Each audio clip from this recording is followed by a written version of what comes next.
Hey Jennifer, hey Stephanie, how are you guys? Good. How are you? I'm doing very well. Hey Mina, Hi, how are you? doing well. Thank you guys for hopping on early. It's always nice to see that the Zoom works and everyone can get in. I So I know this is a CE elective. Yes, ma'am. How do we pay for this class?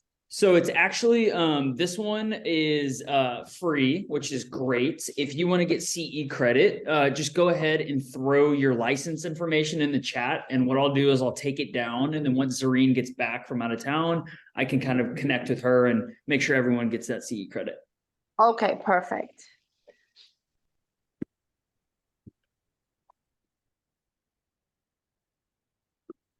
Yeah, I have started to jump on probably way too early. I've had that incident where you're, 3 or 4 minutes before and you go to jump on and then you realize, why isn't it letting me in? Why isn't so I need Oh to yeah. make sure you too, Stephanie. I just out of sheer paranoia that would happen to me again. I come on really early. I have the worst luck with that stuff. I'm always the one where, or my computer crashes or something happens. I have the worst luck. So yeah, I've been on for a while. I'm like, please work. Technology seems to work perfectly throughout the week and days leading up. And then 5 minutes before the meeting, it's like chaos. Right. Totally. We do our regional meetings over Zoom as well. And I actually I'm the guy, person who kind of coordinates everything logistically and gets everything set up. And there's been one too many times where there has been a last minute update and your heart starts to race a little bit and you're like, So true. Well, we will hopefully we will be bringing this class also in person to a few of the offices. So, I think we'll try to spread the education around a bit. yeah, that'd be awesome.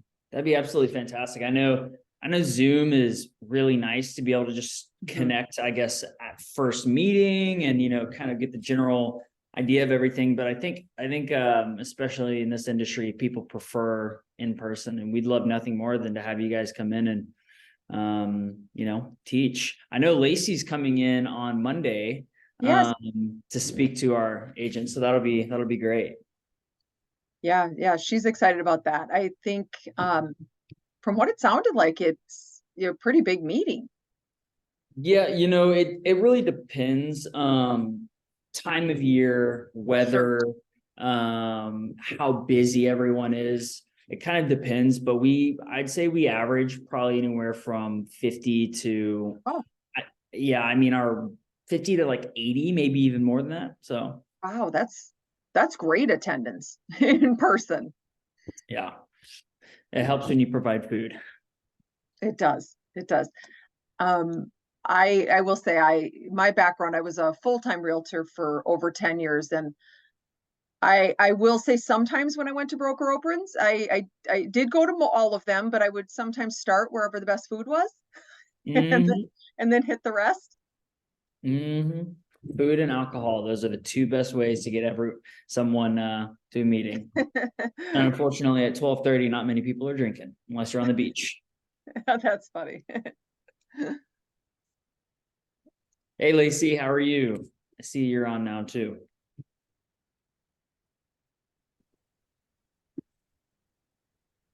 Hey there. How are you doing today? I'm good. How are you? I'm doing terrific. Thanks for asking. We're super excited to have you come in on Monday. I'm so excited about it too. I can't wait.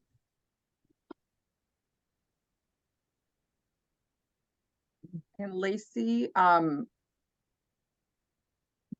since you are on still, I would make sure to either go off camera or change out your background. We want to make sure with CE there's no logo or anything behind you. Okay. Gotcha. Okay. I'm hypersensitive to that stuff, so.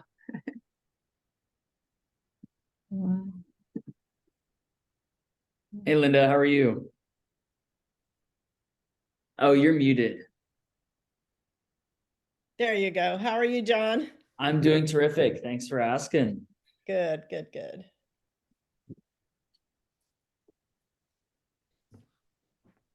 And John, did you, have you made me the host? Should I go ahead and screen share when we get to 11? Good idea. I will make you the host right now. Okay. And then, Stephanie, are you going to be sharing anything, or is it mainly going to be you, Jennifer? Just me. Just you. Okay, cool. Yep, So I don't sure. need to make anyone co-host. No. And let's make sure, like we say with technology, that this is going to show up properly for everyone. Perfect. Looks Are great. you, let's see, are you seeing just the slide that says home warranties a deep dive? Nothing else. You're not in the presentation mode, so we're Oh, seeing. that's why. Let me Yeah. see. Let me change But that. it does show up.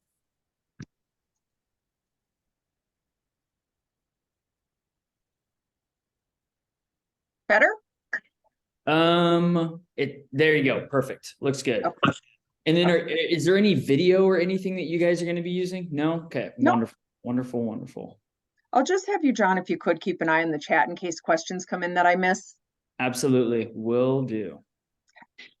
I'm going to leave because I'm logged in with my phone and I'm going to log back in from my computer.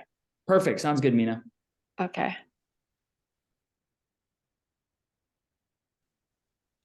We can wait a couple of minutes. I know that the reminder email just was sent out about 8 minutes ago, so there may be some stragglers. No worries. Like I said, I was a full-time realtor for years, and so I was somewhat notorious for being the one that would jump on 1 minute after, or because things come up. That they do, especially on Fridays. It's so strange. You'd think that, I mean, Mondays are busy, but I don't know. I guess everything, I don't ever remember, as a full-time realtor, I don't ever remember Fridays being the busiest. It was always like Monday and Tuesday, but Fridays as of late have just been crazy. Interesting. I wonder if that's more of the, do you think there's like an increase right now in showings over the weekend that's causing all of that Friday, kind of that last push of busy business on Friday? I'm not too sure. Possibly what I've kind of, I guess, hypothesized is, since the market is slow moving now and Yep. it's not crazy like it was, people Yep. aren't as rushed to get things done Oh, during the sure. week, and trying Yeah. to balance that with their 9 to 5 and their children, whatever it may be. Yep. It's not so necessary anymore. So I think clients are getting more comfortable with waiting until the weekend to say, hey, we need this amendment, we need to Yep. we need to show this home, whatever it may be. So The urgency isn't quite what it was. Yeah, I Right. hear you. I think we're seeing that in a lot of markets. It's I would kind of- agree. I would totally Yeah. agree with that. all right. Well, let me know. I'll be ready whenever you are.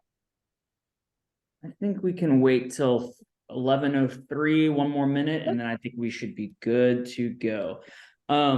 Mina, Linda, and Betsy, if you guys wouldn't mind throwing your license numbers in the chat, that would be fantastic. That way I could record you guys for CE. And I'm not sure if you guys saw the email, but there is no payment necessary for this email. So we'll just need your license information. Oh, okay. Bonus. I know. And the three of you will be required to teach everyone about what you just learned.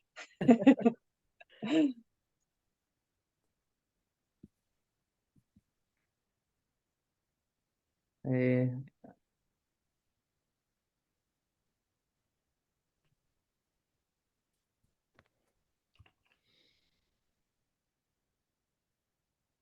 Just gonna test my. Go for it. And then you are good to start whenever. All right, well, we will get started. And I know, John, you're recording this, so thank you. Would love to be able to have Stephanie and Lacey review after as well. So if you'd be happy to share that, that would be great. Sure. So I will get started. So we will start this out, and this is just really just a disclaimer to let you know the CE class offering is just intended to be a normal educational activity. It's not conditioned upon any referral of business. It does not involve any defraying of expenses that might be incurred by a person in a position to refer settlement service or business. So to let you know, it is also approved for 1 hour of continuing education. To give you a little background, a little history on home warranty. And I think it's interesting, especially in the market that we've been in or kind of had been going through. Maybe it's starting to change a bit. Warranties actually started in California. And they started in the early 70s because at that time, there were no property disclosures required in California. No home inspections were part of transactions. And at that point, it was really a buyer beware sort of situation when you purchased a home in California. And that had really governed housing sales for years. In the 70s, that all changed. It was a large lawsuit that happened in California that was challenging the way liability around a sale was looked at. So at that time, it was no longer buyer beware, and liability became a real thing after that. And it was a real concern for sellers, and it was a real concern for realtors. And so what happened then is in the late 70s, it was when the first home warranties were developed. And California was, of course, because of all that happened, they were first to put it in their state contract as a way to mitigate a risk after closings. So it's interesting, like how kind of warranty was born, and it was born in we've been kind of going through for a few years markets where maybe not every transaction had a home inspection. We hope they, of course, all had disclosures, but that piece of risk mitigation after closings is really relevant today as much as it was then. So that's kind of our history on how warranty started. What really is a home warranty? Its warranties are really service contracts. So think of them like a little like car warranties. They're going to cover mechanical failures of major systems and appliances, and that are caused by normal wear and tear. That's a really important piece, and I'll give lots of examples throughout on what I mean by that. We also use in the warranty industry the acronym PEACH. It's a really great way to think about what does warranty really cover. It's going to be plumbing, electrical, appliances, typically cooling and heating. But again, think normal wear and tear. I'll give you a couple examples of what, one of the biggest challenges in the home warranty industry is, for the most part, when it comes to real estate transactions, is warranty companies as a whole have a service contract that they typically prominently display on their websites, or most warranty companies, that would be a real good hint, is if you go onto a warranty company's website and they make it really hard for you to find the service contract, that's not a good sign, because most want you to be able to find it, want you to be able to read it. And the challenge is most don't read it. So the expectation for what warranty covers and what people think it should cover can be very different. So that normal wear and tear is important. I'll give you an example of a recent issue around warranty. The complaint came in that the warranty was not addressing an electrical issue in a home. And the homeowner had the expectation it should cover everything that happened, and the whole home needed to be rewired. Well, what warranties are normally going to do is they're going to cover whatever that failure was of the wiring, but they won't cover typically the cost, which is considered to upgrade the home to new wiring. There has to be a failure that occurred that's causing it. It's not simply it needs to be upgraded due to codes, something like that. So kind of trying to give you some examples as we go through that will hopefully help. Feel free to put in the chat, and then John, remind me if you see that and I miss it. Examples of things that are outside of coverage. I'll give you a really good example. This was on a Saturday one time, and I should preface, if you weren't on, I spent 10 years selling real estate full time, and I've been on the warranty side of the business now for almost 13. So I've seen kind of both sides of it. But to give you an example on the warranty side, I had a call from a homeowner on a Saturday who wanted to put a warranty claim in and have somebody out that day because they felt their four-season porch on the home had started to detach from the home. that's completely outside of what any warranty company does. So I have read every single, for the most part, almost every single warranty contract or service contract out there, and almost all verbiage is really similar. You're not going to see things like that included, or a pane of glass on a window, or the sliding glass door, the latch to lock isn't working anymore. Things like that, you're typically not going to see coverage for those items. A common question I get about something like this would be roofs. There are a few warranties in the industry that list roof coverage.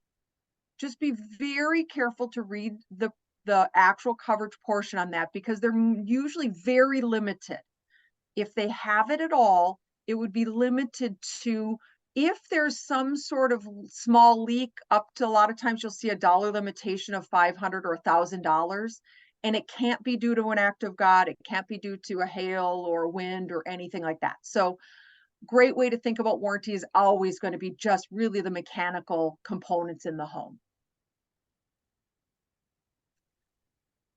Another big important part is all warranties, all service contracts say coverage is for items that were in proper working condition at the time the warranty became effective.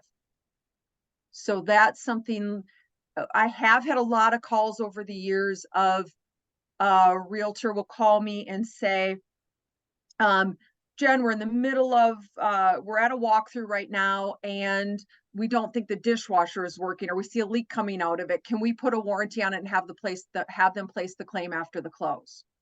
The answer for all warranty companies would be no. That would be considered now a known issue. The only time that would potentially be addressable is if they had seller coverage on at the point of list, so that coverage was already there when they discovered the problem.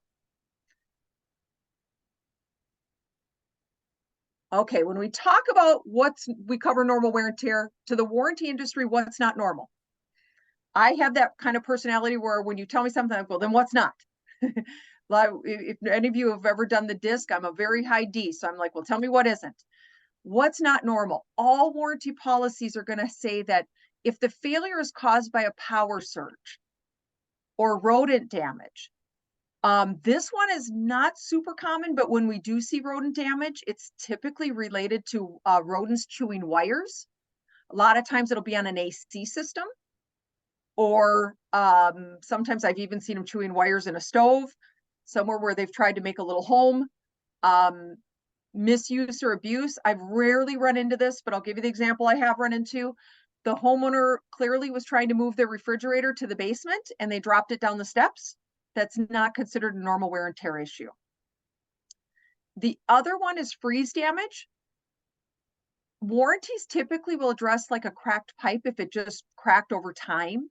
But if the crack was caused by freeze damage, that is going to be outside of all warranty policies.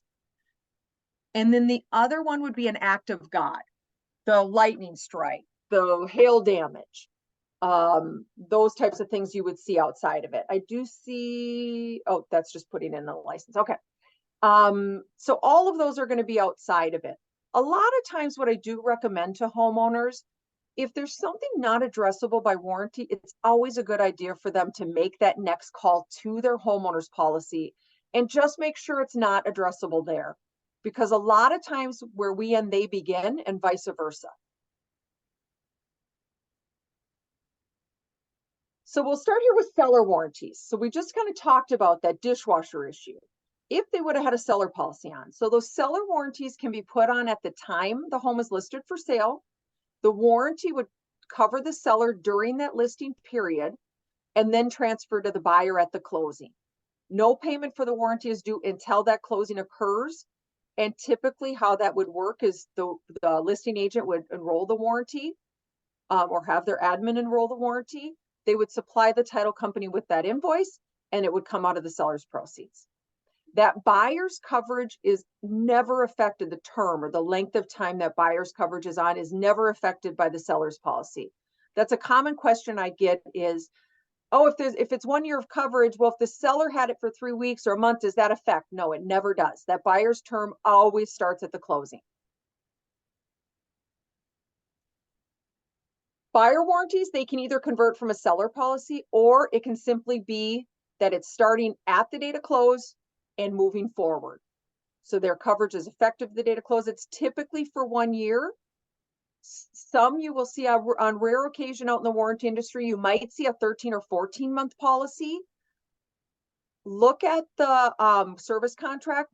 Typically what we see is if it's a 13-month, there's usually some limitations in that first 30 days of the responsibility of full replacements.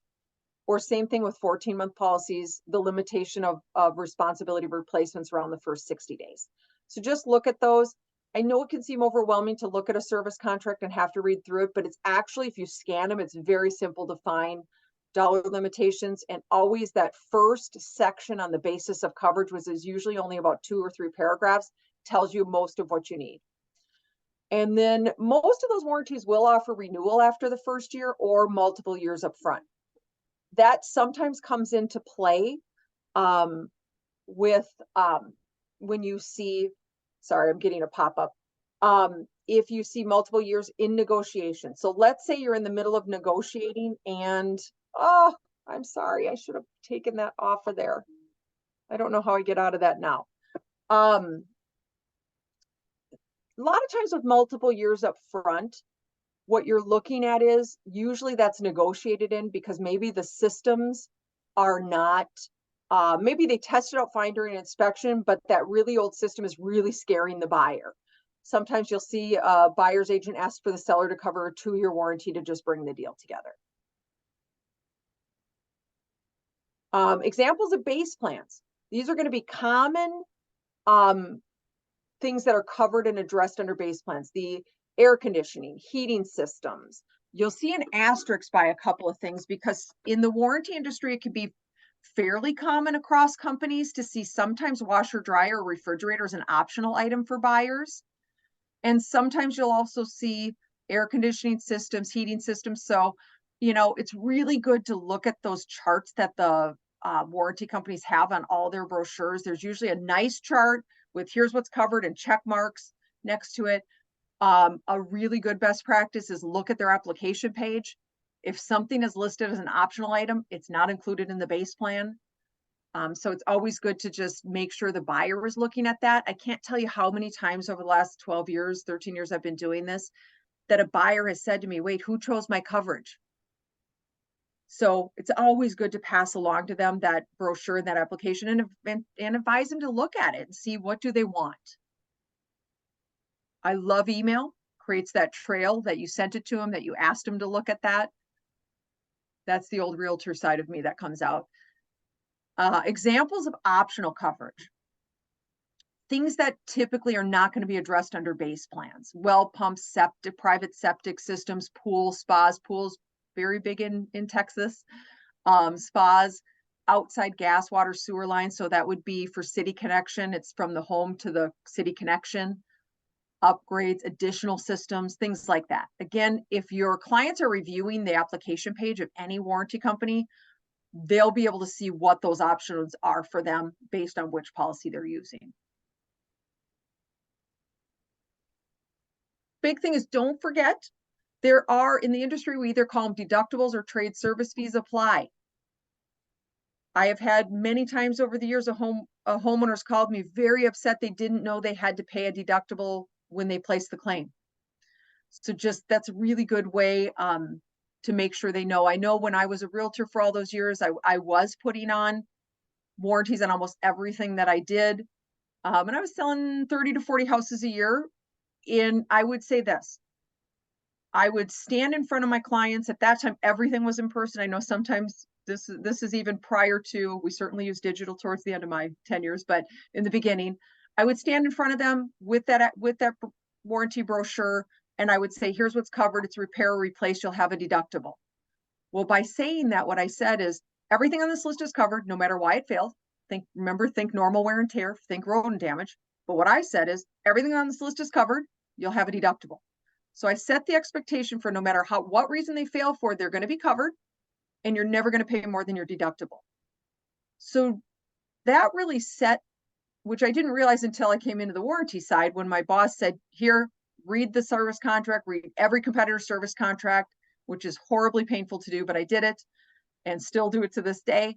I realized really quickly, oh, I probably didn't set the proper expectation.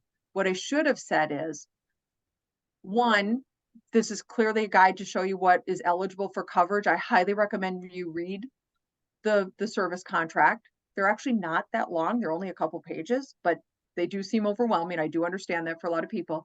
But I would say it would have transferred that responsibility. I look at it very similar to I look at when somebody moves into a community that has an association. You know, you want them to read those association rules and things so they know what they're getting into, right? But as a former realtor, I would say I didn't do that with warranty. I didn't tell them to really look at it and really look at what they're getting. And if I could go back, I certainly would. Because there also can be non-covered costs when someone has a claim. So when I was saying repair, replace, you only have a deductible, boy, if that client ran into a non-covered cost, they certainly would have come back to me and said, hey, why are they asking me to pay over it? And then the other surprising thing is a lot of people don't realize they have to place a claim to get the coverage. A lot of people will just call their local plumber for a stoppage and then call their warranty company and ask, how do I submit for reimbursement? So we'll go through all that. But I definitely, this 1 hour was created on all the things I felt like I didn't know as a realtor that I wish I would have known. So hopefully you'll find it to be helpful as we go. So there are a couple of different types of service plans in the industry. There's really two major types of we call them home warranty plans or service plans. The first is, there we go. First is really, we call them traditional plans or in-network plans. Those, to give you a few examples in the industry, you would see a HSA plan, depending on what you see in your area, super, a cinch, Fidelity, First American. You may see some of those as well. Those are going to be traditional style plans. They use a network of service providers to service the claim issues. And the reason they do that is they can do it at about half a cost of retail. I was absolutely shocked when I came into the warranty industry how inexpensive it is for a warranty company to replace air conditioning system if they have a network. On average, to do a full AC replacement, I would say easily less than about $2,500 to do that. And that would be the cost of the new unit, the labor, and that would be things like permits and things if they have an upgrade. We'll go into that. But it's a lot less expensive, which I was surprised by. So common limitations for those plans can range anywhere from $1,500 per appliance up to $7,000. So again, in that service contract, it's super easy to scan. You'll see those dollar limitations in there. That's where the differences really are when it comes by versus companies. Most are going to say, really all are going to say we don't cover rodent damage or we cover normal wear and tear, or all those things are almost identical. But where they vary most is going to be in those limitations. You'll see 1,000 to 2,000 in a water heater. You'll see some will put a limit on an AC system. Some will have no dollar limitation on an AC system. Another common one in the industry you'll see is some will say we will pay up to $10 per pound for refrigerant when we need to charge your AC system. Some will have no dollar limitation on that. So that's the dollar limitation are the biggest differences you'll see. And again, if you're saying to your client, warranties address repair replacement, you have a deductible, there can be some non-covered costs or dollar limitations, I recommend you taking a look at it. That kind of takes you off the hook and puts it on them to really read it and see what they're getting, just like they would if they were looking at joining an association with purchasing a home. Then in the warranty industry, the other type of plan you're going to see out there would be what they call choose your own contractor plans, or they do not have a service network. Those, a couple examples of those plans in the industry would be, there's a Guard, America's Preferred, a CHOSA. Trying to think if there are any of the other names that might be in that Texas market. Those are the most common ones you'll see that are choose your own. So those would be retail pricing. So when you call a claim in. You would still need to call the claimant. The homeowner still needs to place that claim first before they do anything, but then the buyer can call whoever they would like or the seller to service the issue. And then they would seek reimbursement. So if the AC is let's say replaced, then they're going to seek reimbursement for that. And there's obviously a process. It's in their brochure. And these are common dollar limitations in the choose your own company world. So you'll see a lot of common ones are up to 2,000, 2,500 for a heating or AC system. Some will have levels of, so if you're working with a choose your own contractor plan and you see different levels or price levels, the higher you get in the level, the higher your dollar limitation. So if you're at that first lowest level, you might see a dollar limitation of 500. You get to the highest level, you might see 2,500. So, but they're really upfront about what those limits are. So take a look at them when you're going through them. But those are common dollar limitations around choose your own contractor plans. What do base plan cover? So this is when I said it'll be, you know, when I used to stand in front of clients and it's repair, replace, you'll have a deductible. This is that where there can be non-covered costs. So in the industry, for the most part, it's almost across the board, base plans are going to address, really, we call it like parts and labor. So if you get a base plan policy, you're going to see a lot of times that, and these would be more in-network plans. Remember, choose your own contractor plans are really retail. It's more like a reimbursement towards whatever that cost was. So this is base plans, we're talking traditional. If a furnaces or AC system is being replaced, let's say it's an AC system is being replaced, and you have a base plan, that new unit, that unit itself and the labor to install it would be addressable. If you have things like a permit being needed or a code issue that needs to be addressed during the replacement, remember when I talked about in the beginning of this class about that electrical claim? That electrical claim, that homeowner was very unhappy because they had a base plan. The warranty was addressing the actual electrical issue that it failed. But because the technician said, hey, there's a whole bunch of code issues here that you need to update, that's not going to be addressable under any warranty under a base plan. So it's really expectation. The homeowner had the expectation it should be addressed when the reality is it addressed the issue, but it didn't address the upgrading. An example, you know, a haul away, a disposal of the old unit is another really good example. Or let's say we're replacing an AC system and there might be some modifications needed to connect the new system up. It might be a gas line that needs to be modified or a line set that needs to be modified or something that needs to connect the new system up. You're going to see those as non-covered costs under base plans.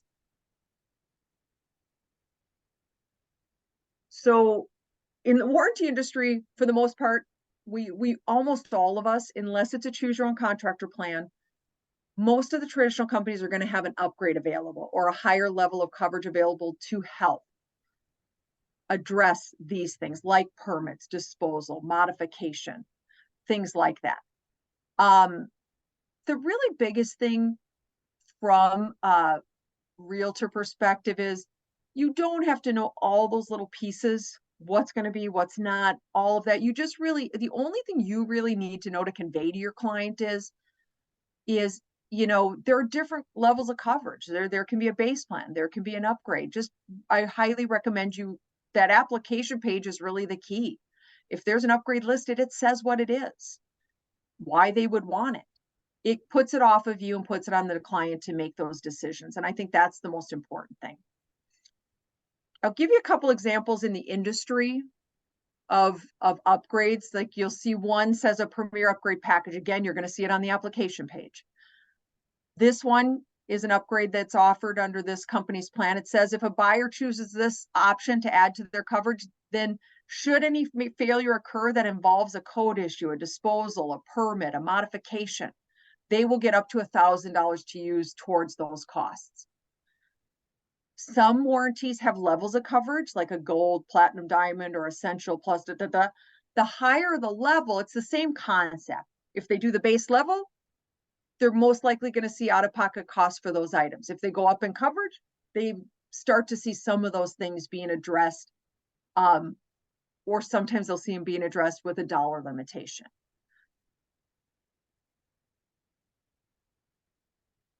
Biggest thing with upgrades or higher level, just disclose they exist.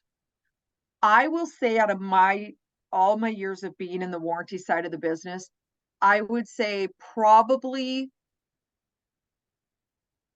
it's a rough guess. This isn't not being scientific here, but I'm going to guess 75% of the complaints that come my way from an agent or a homeowner is, why are they paying a non-covered cost? The expectation has been that deductible was always the max. So had those clients known there was an upgrade available, then they would have known that if they want to limit their out-of-pocket exposure, they had that option. And being a former agent, I hate seeing an agent in that position. So just disclosing that application, guiding them to look at it is important. No questions? Oh, good. Well, I'm either explaining this really well or people are getting a good hour nap in. Just kidding. Okay, so we'll go on to the other thing in the warranty industry that I was very surprised by when I came into this side of the industry from being a realtor was, what is in the warranty industry, there's this thing called, or coverage, and it's touted a lot, is we cover unknown or undetectable pre-existing conditions. And I think that the confusion it leads to is, and I've heard this many times over the years from agents, is things, I'll give you an example, things like, well, we didn't have a home inspection, so it was clearly unknown to us, or undetectable to us. That is absolutely, you know what, I'm going to skip ahead and I'll come back to this, because I think it helps to understand what it is. Why was it even created? So the warranty industry, we actually have a national association as well. And almost every warranty company, not all, but most, are a member of it. And what happened is, years ago, as the warranty companies got together, like agents do, we do, and they said, like, okay, what can we do? What we're finding is the goal of the warranty company is always going to be renewal, because that's where their profit is. If people don't renew, the actual internal stats are they lose money on them. There's too many claims in a first year to cover that policy. So the hope is always that they renew. And what the warranty companies were getting together at the National Association and saying, hey, what do we do to help these buyers that have had home inspections? Because what they were finding was a claim would come in after the close. It was being denied due to a pre-existing condition. And the buyer was saying, but I had a home inspection. There was nothing on there. And at that time, warranties were saying, well, I'm sorry, it's still pre-existing, and it wasn't addressable. So what happened is they got together and they said, you know what, let's create some coverage for buyers who had the systems tested. So at least if they did that, we can extend some additional coverage to them. So what warranty companies did, and all the verbiage is almost identical, is they created what they call unknown or undetectable pre-existing condition coverage. And what it says is, it's in their small print, it says, a condition which could not have been detected by a visual inspection and simple mechanical test. Visual inspection, does the unit appear to be structurally intact without any damage or missing parts? 2, were they able to turn it on and off, verifying it operated properly? The only thing I want to point out here is some warranty contracts say or simple, visual or simple.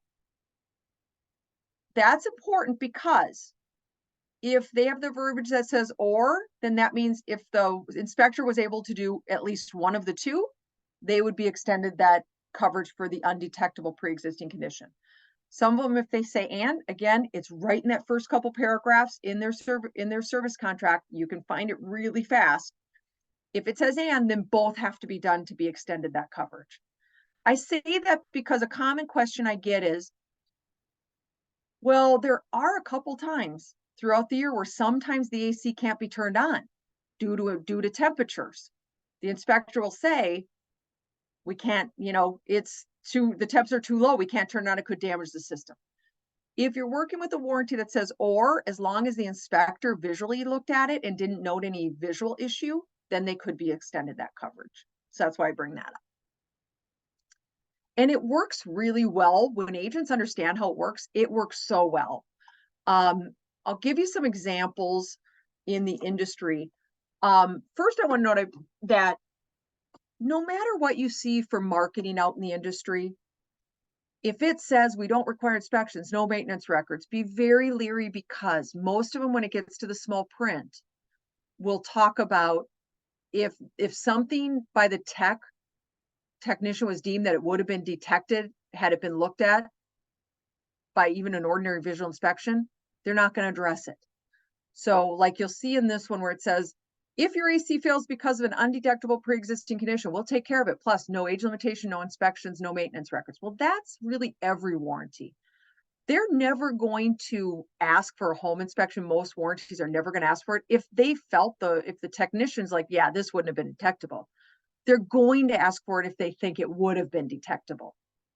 So that's really the difference. So no matter what you see out there, just keep in mind, if you want that additional coverage extended to a buyer for unknown or undetectable pre-existing condition, they're going to want an inspection. Now, I don't want to scare you, because in my experience, it's really less than about 2% of claims where an inspection becomes a factor. So it's rare. But being a former realtor, I want you guys to know even the rare things that happen, because I don't want you to run into it.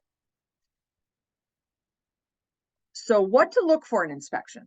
You're not supposed to be the expert on everything. And when it comes to warranty, everything when it comes to inspection, the inspector is the expert there. The warranty company is the expert when it comes to warranty. But things that are obvious, like if the inspector says something's damaged, if the inspector says, boy, this thing sounds strange, irregular sounds means something's not working right. And again, remember, warranties say proper working condition. If something is leaking, if there's if that AC system is completely rusted out, things that are obvious, right? That go, ooh, would a warranty cover that? The one thing I would say is really almost every warranty company that you're going to deal with in your marketplace, most of them are going to have a warranty person or a local contact, that's at the local level for you. Use them as a resource. So no matter what company you're working with, make sure you know who that person is. And every warranty rep I've ever run into across all companies have said, I would be happy to have an agent call me and ask the question during that inspection contingency on how we would look at something, rather than let them call me after and find out that they don't have coverage for something. So you use that person as like a tool in your toolbox. Reach out to them. Say, hey, this is what we just ran into. What do you think? Is this something the buyer should be worried about from a warranty perspective? And they can help guide you. Some examples. So these are real life things that have happened out in the industry. First one is a heating. This one actually was a heating claim that came in. Claim came in about 2 days after the close. The furnace needed to be, heating system needed a full replacement. The claim was originally denied due to a pre-existing condition. And this one was an interesting one. The agent called me and said, it was a Friday. She called me and she said, the client just closed on his property on Wednesday, and we have a heating claim and it's being denied due to a pre-existing condition. Well, I already know, boy, we're 2 days in. Wait, what happened? So the first thing I asked her is, did they have an inspection? I'm asking that not because I want to figure out a way to not cover it. I'm asking that because I want to go, can we use the undetectable coverage for them? Because we want to pass them. We want to get them that if we can. And she says, yes, absolutely. I said, oh, awesome. Did it come up having any issues? And she said, no, everything's fine. I said, okay. And I'm excited at that point, because I think, boy, I can overturn this and get them coverage and everybody's happy. The inspection comes into me and it says high levels of carbon monoxide detected, 100 plus ppm. This could indicate improperly adjusted burns. Recommend I look at. Biggest thing here is high levels of carbon monoxide. I'm not an expert in this. I'm not a licensed HVAC technician. I don't know whether that's dangerous or not. I would err on it could be. that's something that warranties are not meant to be in place for something that should have been negotiated out. Or had there been a seller policy, been a claim placed at that time. This type of claim is going to be one that the denial will be upheld. And this is across warranty companies. So the strange thing on this one was they tested for carbon monoxide. They found no gas leak. Well, then how did they find carbon monoxide having a high level? Something's going on there. I don't know what it is because I'm not a tech, but they should have went that next step and looked at it to find out. Warranty as a whole is not going to address something that could have been determined, found at that time. This one's another one, happens to be another heating claim. Claim came in about a week after the close. It was originally denied due to a pre-existing condition. A full replacement was needed. The homeowner sent in the inspection report and they said, it said due to the presence of rust, scale, and debris, they recommended having it reviewed. I do think this is a good idea because rust is one of the main things that causes cracks in systems, right? And so if there's already rust there can be cracks, but we know a lot of systems have rust with no cracks. But the interesting thing on this claim, and the reason I like using this example is I get this question from agents, or had this question from agents over the years that say, well, what if they go have someone look at it? Would you cover it then? And the interesting thing with this one is they did. So this is the note from the inspection, but the next step they did is they actually did have a company out. And because of the date on the home inspection, the date on the HVAC company's invoice, I knew it was 2 days after the home inspection. So home inspection happens, they go and have them out. On here, it's super hard to read, but it says rusty, inspected heat exchanger rusty, but no cracks found at this time, passed inspection. Because of that, they had a full system replacement. They actually had an upgraded plan. They didn't have any out of pocket above their deductible. They're 1 week into owning the home and they have a brand new system. So these are kind of the reasons why I think it's so important to know how it works, because if you kind of understand how the system works company industry wide, you can work with that and kind of best protect the client from future issues. Okay, next one is a water heater. This one was an interesting one because, again, it was only a couple days after the close. The water heater did need to be replaced, and it actually was leaking. It had rusted out the bottom and was leaking. So this one, when the inspection came in, it says no gas leaks, no leaks, nothing seems to be a problem, 16 years old. When I saw the photos of this unit, I have no idea how that inspector would have wrote those things and passed that, but he did. And we're never going to fault a homeowner for an inspector missing something, because it's not the buyer's fault or the homeowner's fault if it wasn't found at that time, right? They're not the expert, the home inspector was. So this claim, this is going to be overturned, that denial. They're going to get approved. They're going to get a brand new water heater. I'm just checking for questions. Okay. The last example here, I use this one because I get a lot of questions about, well, when you talk about inspections, inspectors always write that, due to the over the expected life expectancy, or nearing the end of its useful life, or recommend having it looked at, all those things. For the most part, and I always want to guide you, if you're working with a specific warranty company, use that local person, ask them the questions, because there can be some variation.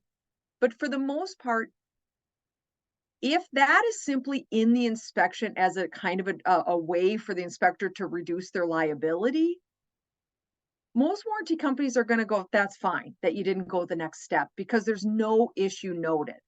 Like in this heating claim, you're going to see operational time inspection, forced air furnace, heating unit, manufactured. It just says, if concerns, recommend having a life. I've seen some inspections that say unit is over 10 years old, recommend having it looked at.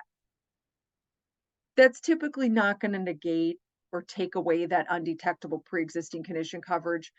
just because they recommended that, or just because they said it was at the end of its life.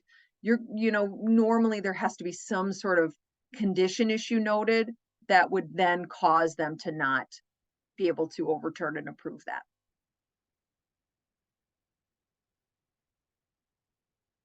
Okay. These were just some fun ones over the years. So I want to see some of the, so you can see some of the crazy things we see on our side of the business.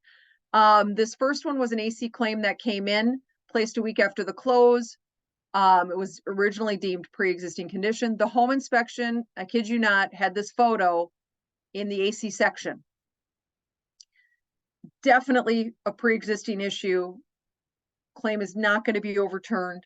The only way that claim would be addressable is if they went the next step, had a licensed contractor to look at it, either give it the thumbs up or make repairs that would give it the thumbs up, then that could have been overturned.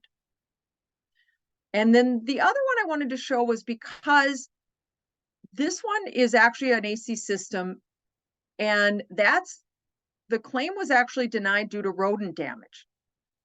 And what that actually is that is a pet using it as a restroom. So if you see AC systems that have like patterns of rotting, that could be a key to you that might be an issue with urine.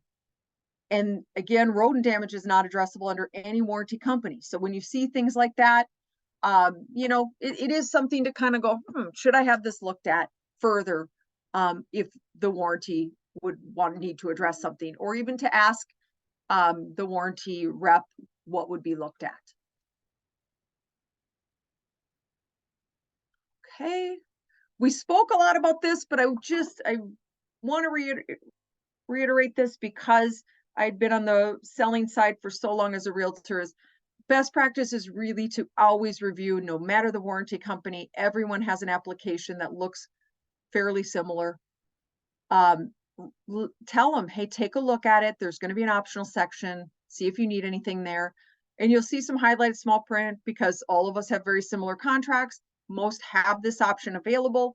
A lot of them, and you may have an internal document on the brokerage level that would be either accepting or waiving warranty. And I know a lot of times, obviously in purchase agreements, you're going to see it. Maybe they didn't select it in there, but a lot of them use or have this verbiage that says, and it's in the yellow section, is I either accept or I waive coverage. It's not a bad idea to have them sign the waiver. If they don't want coverage, check it, sign it, and put it in your file. That way, if it ever comes up, post-close, something's going on, you can go, well, let me go check. I can't remember if you had a warranty or not. Let me go look. You can pull that up. Or if you have a brokerage on the brokerage level that does that, you certainly wouldn't need this. But I do recommend emailing the client a digital copy of the brochure. Most of them, the application is right in there. It just creates that documentation that you gave them the information. That way later they can't call you and say, wait a minute, I don't know that I ever heard about that. I know in my years of selling, I could see it could easily happen where if it is in the purchase, well, it's in the purchase agreement, but I could see a buyer saying, oh my God, was it in there? I don't remember. There was so much going on at that time. And it's such a tiny little piece in that purchase contract that I could see them forgetting. So it certainly helps to have that second thing saying that it was looked at and that they waived that if they didn't go with it, or if they did, that they didn't select the option. If let's say you're working with a warranty company that doesn't cover washer, dryer, and a base plan, or even a refrigerator base plan, and they've kind of checked their things, signed it, then you're oh, well, you didn't actually select that option. It takes everything off of the agent, which I think is the most important piece. Benefits to sellers. Now, I am super biased in this area, and it's because when I started out saying I had been a realtor, I was selling 30 plus homes a year. And I was putting it on everything. Well, there was a reason I was putting it on everything. In my first year of selling, I had a listing. The home was about 7-8 years old at that time. And closing happened. About 3 months after the close, I got a call from my seller. And they said, hey, Jen, just want to call you. We just got notice from the county. The buyer's taking us to small claims court, conciliation court. And I thought, for what? what are you talking about? And they said, apparently the stove failed after the close. And these sellers were the nicest people. She said, Jen, we cooked a pizza for the kids the night before the close in there. And I'm like, well, let me go grab your file. Let me see what happened during it. And clearly I couldn't give them legal advice in any way, shape, or form, but I could at least supply them with the documents and give them what they might need. And I went and looked and I thought, okay, they had a home inspection. During the home inspection, they asked for multiple things. We finally agreed on a couple items, nothing about the stove during the inspection. The final walkthrough, I had emailed the agent prior to the final walkthrough and said, I see you're doing the walkthrough tomorrow at 9 a.m. Can you please email me after that, letting me know you guys were able to look at everything and let me know everything's okay to move to closing. She sent me an email back. Yep, we're all good. See you at the close. That's when everyone got together at the closing table. And so I thought, I didn't obviously say this to the client because we can't give legal advice, but I said in my own mind, oh my gosh, how could they lose this? I mean, there was inspection, it wasn't asked for. They did ask for items, not the stove. They went to the walkthrough, they sent me the email, I gave them all this. And I said, call me after it and let me know how it went. She calls me after, she goes, the judge ruled in favor of the buyer. And I said, what was the reasoning? And the judge simply said, I couldn't believe it. They sent it to me. I wish I would have kept it. Had I known I'd be in this side of the industry, I would have. Said, due to the failure happening so quickly after the closing, the seller should have some responsibility. So I think my point of this is you never know what's going to happen in court. Even if you think nobody could lose, from that point forward, I said this story to every seller and said, listen, you don't have to do a warranty. It's up to you. I recommend thinking about it. Had there been a warranty on that transaction, the buyer would have called the claimant. We would have never heard about this. The seller would have been that extra layer of protection to not hear about it again. So I tell the story because I don't want anybody to end up in that situation. But obviously there's other benefits to a seller, protects their equity. It can become a nice negotiating tool. If the buyer does come with a crazy list of credits or they want a reduction in the price, but the seller's saying, hey, my AC's been working fine. I know they want a brand new one because they think it's way too old or they think it's going to die. That's a great time for the seller to negotiate in a warranty to kind of bring the deal together as well. So you can use it for in different ways. Benefits to buyers. In this market, what's really interesting is, with the changes we've seen in interest rates over the last, not very long, but seems like it's been a long time now, the affordability factor has become a real thing for a lot of people.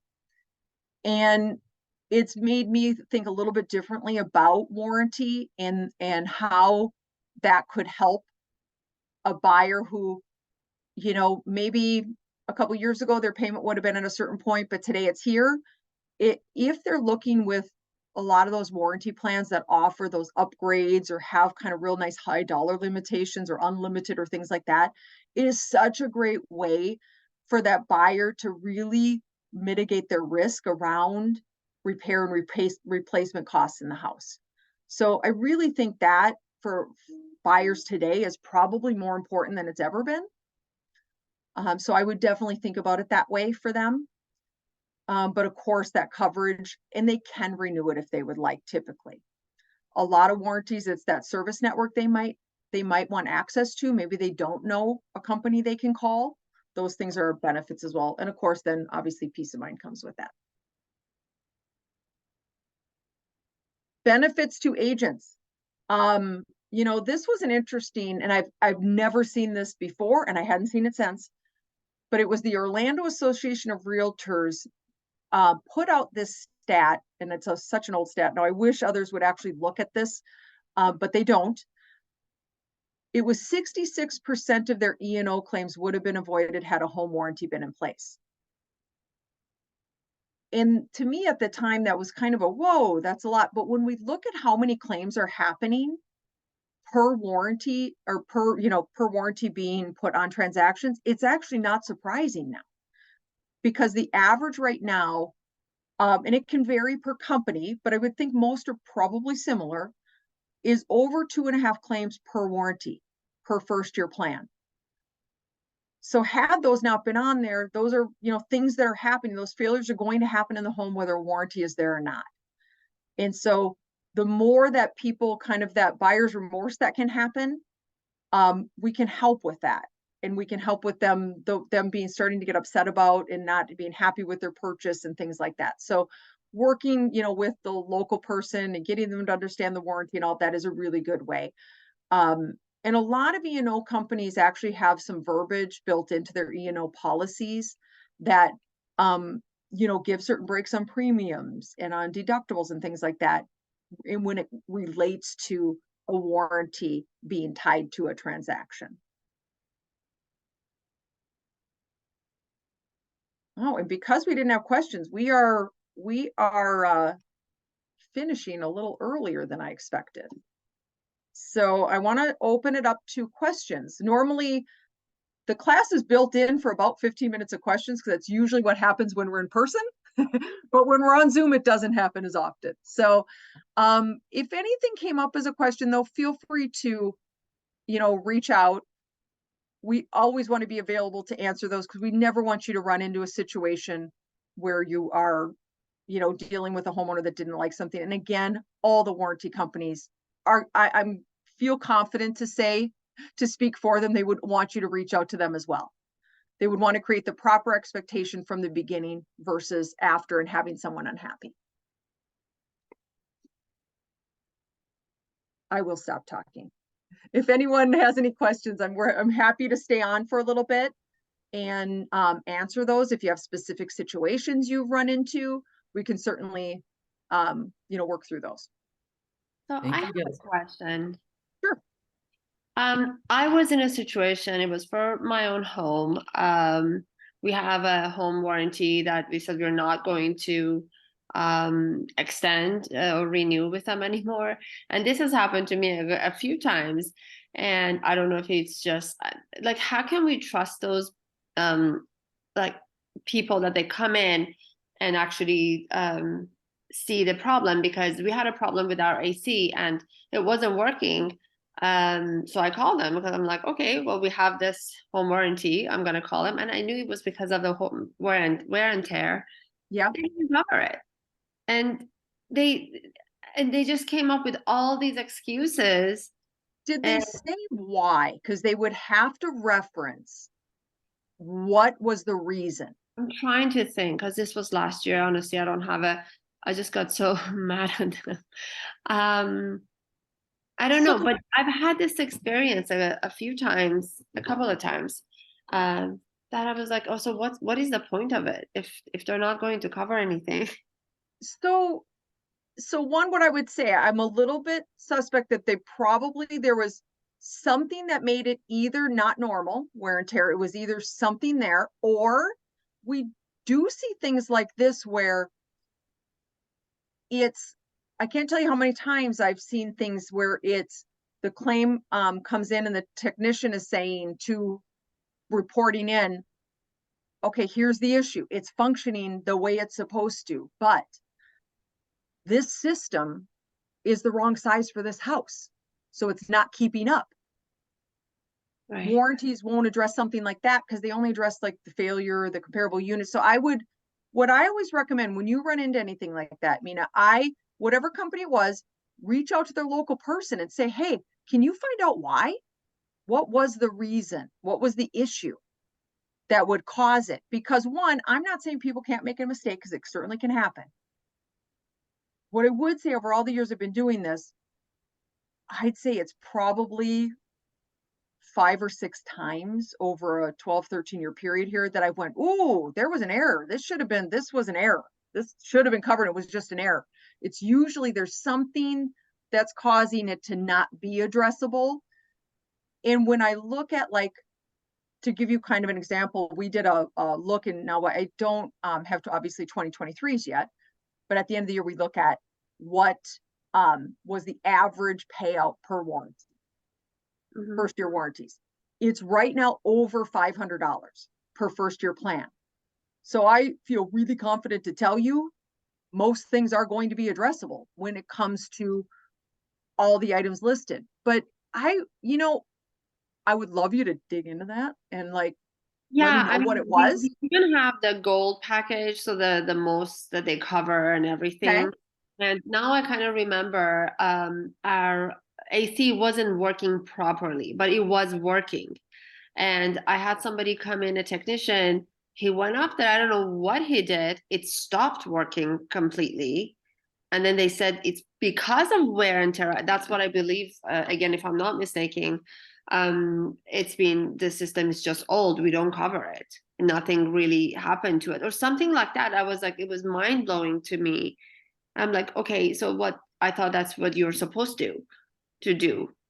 So if a technician is telling a warranty company that it is functioning the way it's supposed to, Well, no, if after he came, it stopped working completely. I don't know and, what. and so most warranties should have sent someone back out. Most will allow. So in the warranty industry, you're going to see this vary a bit, but most are going to have some sort of workmanship guarantee, right? And their service network, they require a certain amount of insurance. They check their licensing. They do background checks, criminal checks. They're going to require, but it's normally smaller. You're going to see smaller companies want to be part of a network because it's the way for them to try to bring business in without all the expenses of all that advertising the larger companies do.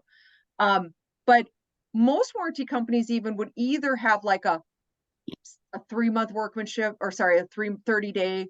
You're going to see some go up to a 6-month workmanship guarantee, meaning like they can put it under the same claim and we'll send somebody out.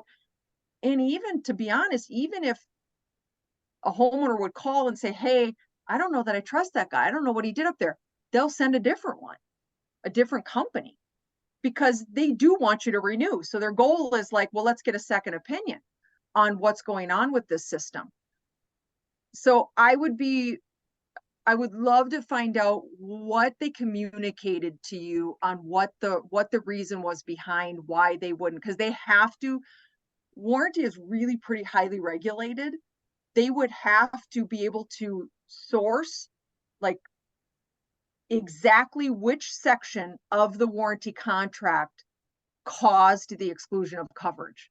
They have to be able to do that in order to deny a claim.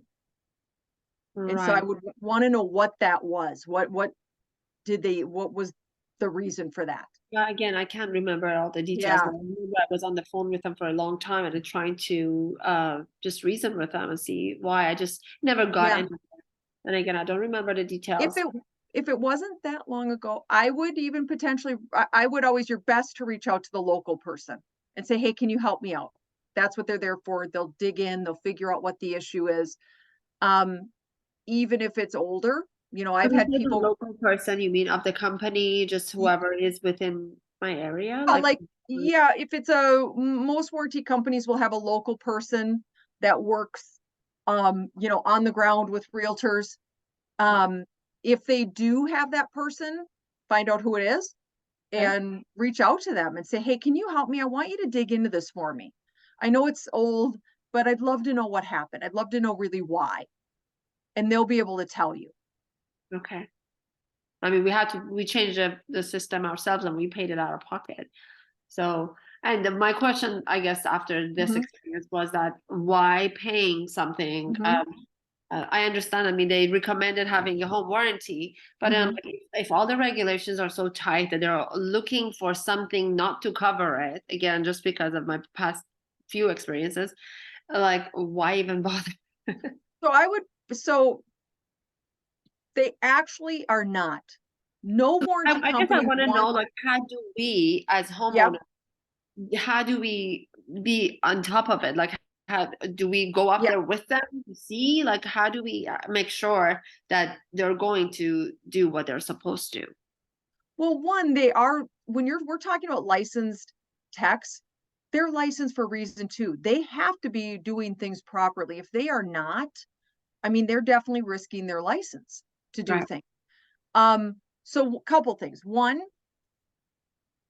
warranty companies across the board, I would say this about all, are honestly never looking for ways to deny. They're looking because they know you're not going to renew if they do. I They see. know it, right? And their profit goes away if you don't renew. But with that said, I think one of the things I like to convey with this class is that doesn't mean everything that happens in a home is covered. And I, as a former realtor, kind of thought if it's on the list, it's covered no matter what, Right. right? It does, but it covers a ton of stuff. After I've been through and read everyone's service contracts, I would feel confident to say probably a good 90 to 95% of mechanical failures associated with those items are covered under for buyers. But there is a 5 to 10% of things that can happen that are not. When it comes to the tech though, if make that relationship with the local, if you suspect that a tech didn't do a good job, ask the warranty company to send out a second opinion. Okay. They absolutely will. They're not looking to, nope, absolutely not. But they also are not going to say yes if it's valid. Right. Right. But so I would definitely, whenever you run into something, look into it. I just recently read a fairly long article about a warranty company, and it had this person, this person, this person. And, when I went and looked into each thing, it wasn't the warranty company at all. It was that the thing that I find is that when a homeowner, if someone has like no warranty, right? And you're just calling, your AC system fails and you're going to call a local company out. If it is a retail call and that system is old, 9 times out of 10, they're going to tell you need a new one. Right. You need a new one. Need a new one. Oh, this is past the life, so you need a new one. Warranties do not work that way. If it is repairable, they are going to repair it. If it is not repairable, they will move to replace it. And that's what I find a lot of the complaints are too. The expectation is that they just don't want to replace it. Well, no, if it's repairable, they're going to repair it. And if the technician says, okay, I needed to put a new fan blower in, great, the new fan blower gets put in. And then a month later, the homeowner says, oh, it's not working again. The tech comes out and says, oh, it's actually just the capacitor. Okay, we'll put that in. But the expectation from the homeowner is, why do they just keep repairing? They should just give me a new one. Well, I mean, it is there is a difference in how retail looks at it versus warranty in that's another, I think, huge difference in when it comes to the homeowner's expectation.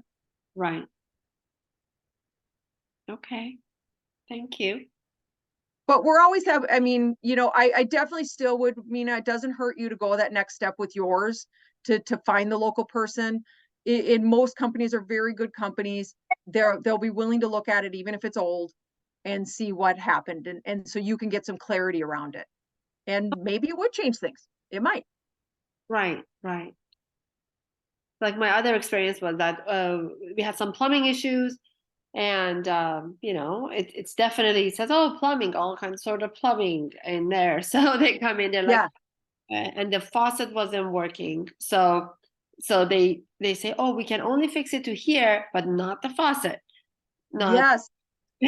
This is very, yes. So see this, and this is why so many complaints come into warranty, because you'll see, and so I've asked the question, just to be upfront, I've asked the question. When I came into this, I've been in real estate forever. And so I'm probably maybe a year and a half into warranties. And I said to my boss at the time, why aren't we covering all this stuff then? This is ridiculous. We just need to cover all this. Then people wouldn't be unhappy. Like that seemed to make total sense to me. Let's do it. I've solved the problem. Right. And now everyone, right? And she said, well, here's the problem with that. They actually have looked at that. And when it goes into underwriting to find out what the cost would need to be to do that, it prices it so far out of ever being in a real estate transaction. At that time, it was like over $1,000. It brings it more to the homeowner's insurance level of cost. Right. And so what warranties like, well, we want to get into things, but we want to give them some level. And so they've had to kind of figure out what that is. But you're right. You'll see that vary where, plumbing, it may be the plumbing itself. Some companies cover the faucet, some don't. But again, when it comes to like that next step to your client, if you're encouraging them to, hey, I really would love it if you take the time, I know it's painful, but look over that service contract or look over that would solve most of it, because at least they know what they're getting and they know, okay, I'll get this coverage for this. The other tip I would give is, and certainly anybody can jump off if they need to. The other tip I would give is that I've run into over the years, as a way to kind of protect agents is, I would get a call from a homeowner who would say things like, a claim was denied, let's say faucet. Mhm. At that time, it might not have been an addressable item. And you know, I'm calling because you guys didn't cover my faucet. And I called my realtor and they said you should be covering this. And you're trying to get out of covering this. And I'm trying to say, it's not covered. I don't think the agent probably went back and looked at it. They just, right? So a really good way to handle clients is to say, hey, if you had a failure go on or something, let's go back to the service contract. Let's go back to the brochure. Let's look, is it a covered item? Don't assume something is, no matter which company. Just say, let's look at it and see if it is. So that helps set the expectation, doesn't set you up to hear later, hey, they said you're wrong. That's not addressable. Right. Okay. Well, cool. If there are no Sorry more. for the, Oh, sorry, go ahead. sorry, John, we went over. Oh, no worries at all. It was very helpful information. To everyone who was here and needed CE credit, I have you guys down. Cinch team, as always, thank you guys so much for hosting this. We really appreciate you guys. And Lacey, we look forward to seeing you again on Monday. If there are any other questions for the Cinch team, feel free to reach out to me or Zareen, and we'll kind of get you guys in contact with them so that you guys can get your questions answered. If that's all, hope you guys have a wonderful day and enjoy your weekend. Thanks so much, Thanks, guys. John. Bye, guys. Have a good day. Have a great weekend. Thank you.